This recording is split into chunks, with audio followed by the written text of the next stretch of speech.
Morning. This is Professor with a little bit of feedback for your writing assignment number 1, rough draft.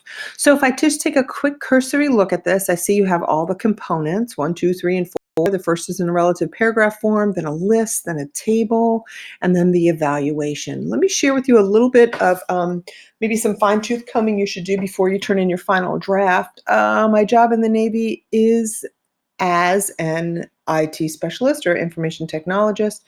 The capability and scope of my job, our job. You see here, you start with my job and then you say our job. You should say the capability and scope of my job changes depending on the duty station. Then give me a description of what your duty station, without being specific. I work in an office building, I work on a ship, there are 20 other information technologists. Just a brief description of the type of environment that you work in. That helps you to focus in on what the specific barrier is. During my time in IT, just want to go back over this. During my time I'm not sure what you're trying to say here. During my time, I have experienced and witnessed many forms of communication failures or many barriers to communications. If any of those communication failures were because of the IT shop, that means as ITs, we are not doing our job correctly. Almost on a daily basis, the IT department will receive a trouble ticket, and sometimes those trouble tickets don't include the correct information for the issues for which the user is having. I need you to go back through here and comb through grammar. Read it out loud to yourself. Have somebody else read it. You just have some subject-verb issues and then some consistency issues throughout. This section, you have used bulleted form, and you're getting very close to what we call parallel structure. Physical barriers, then you give the description, is an issue that can cause interpersonal or communication inhibitors. Cultural barriers. See how you started these with a verb, and then this just gives a list. Start this with the same thing. So cultural barriers are issues. I would say physical barriers are issues because barriers is plural. So you want to start them all off in the same form. Here you have good start to your table. You need to give a very specific example. So personnel simply stating that their computer doesn't work.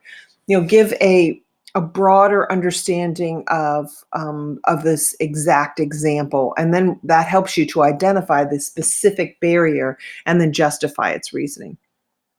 So here I want you to take, you give a 90%. My goodness, that's pretty high. So you guys are doing a good job. Let's read this real quickly. The current duty station I am at is pretty small compared to other commands I have been at. So it's only fitting that the IT department is tiny. That description should have gone up here in the background information. And you want to make certain that you remove it is only fitting. That's a very kind of like an emotional, opinionated statement. In business writing, you want to remove all of that opinion, emotion-laden kind of text. You're just stating the facts. It's a small department. We're fairly efficient, or we are efficient. Our return rate is X, Y, Z. In the big picture, this is like a data table, and this is just where you're reflecting that data.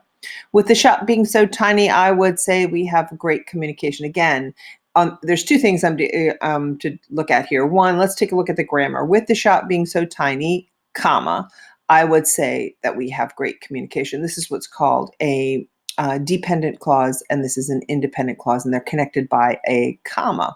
But you really want to just remove that. You want to say with the shop being so small, comma, not I would say, or our communication is effective.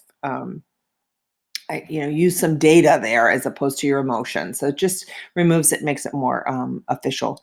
Everyone in the shop feels comfortable. I would say there's great camaraderie among those working in the shops. This is key to running an efficient shop, running efficiently. Where the effective communication falls off is with other people within the command. Sometimes it can be difficult for others within the command to communicate with the IT shop what exactly the issue they're having is. Reread this. You need to just make your sentences simple, short, simple, concrete, direct, and to the point. That way, there's no misunderstanding of what it is that you're trying to communicate. And I found that throughout these few descriptive statements that you're making. Just, keep it simple. That's just clear and concrete as you can be. And I look forward to reading your final copy.